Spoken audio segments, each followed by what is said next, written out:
संग्रामपुरात स्वर्गीय राजीव गांधींना आदरांजली अर्पण. काँग्रेसच्या तिरंगा रॅलीतून देशभक्तीचा संदेश.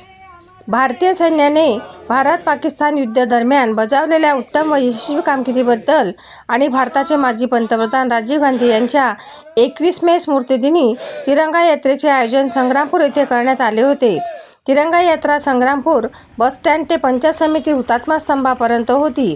त्यानिमित्त बसस्थानक परिसरात स्वर्गीय राजीवजी गांधी प्रतिमेचे पूजन व 2 मिनिट मौन धारण करून ही आदरांजली वाहिली. त्यानिमित्त जळगाव जामोद विधानसभा मतदारसंघाच्या काँग्रेस पक्ष नेत्या डॉ. स्वातीताई संदीप वाकेकर, महाराष्ट्र प्रदेश काँग्रेस कमिटीचे सचिव राम विजय बुरुंगले, ज्येष्ठ नेते माजी तालुकाध्यक्ष मनोहर बोराखडे, काँग्रेस कमिटीचे तालुकाध्यक्ष राजेंद्र वानखडे, कृषी उत्पन्न बाजार समितीचे संचालक अभयसिंग मारोडे, कृषी उत्पन्न बाजार समिती संचालक संतोष राजनकर, हरिभाऊ राजनकर, तेजराव मारोडे, श्याम डांबरे, स्वप्नील बापू देशमुख, राहुल उमाळे, प्रशांत गिरी, पंकज तायडे, गजानन ढगे, सतीश टाकळकर, संतोष टाकळकर, अत्तरभाई पठाण, शिवकुमार गिरी यांच्यासह काँग्रेसचे पदाधिकारी व कार्यकर्ते उपस्थित होते.